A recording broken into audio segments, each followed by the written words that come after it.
முன்னாடி நீங்க உயர்ந்து நிற்கக்கூடிய ஒரு ஸ்தானம், உங்களுடைய பலம் அதிகரிக்கக்கூடிய ஒரு நேரமாக தான் இருக்க போகுது.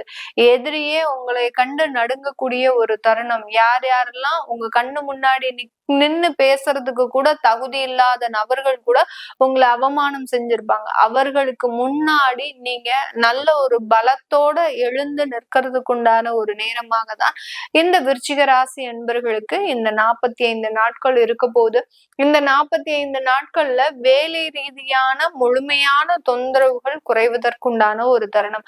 இது நாள் வரைக்கும் எனக்கு ஒரு நிரந்தர ஒரு வேலையே இல்லை மேடம், ஒரு வருஷத்துக்கு ஒரு வாட்டி இல்ல ஒரு 2 வருஷத்துக்கு ஒரு வாட்டி இந்த வேலையில மாற்றங்கள் வந்துகிட்டே இருக்கு, என்னால அந்த வேலையில ஒரு நிரந்தரமான ஒரு வருமானத்தை பெற முடியல அப்படின்னு சொல்றவங்களுக்கு இந்த மாதத்துல இருந்து அதற்குண்டான ஒரு நிரந்தர வாய்ப்புகள் எல்லாமே உங்களுக்கு கிடைக்கக்கூடிய ஒரு தருணம். இதனால உங்களுடைய வருமான வளர்ச்சிகள் அப்படின்றது இரட்டிப்பு ஆகுவதற்குண்டான ஒரு நேரமாக தான் இருக்க போது.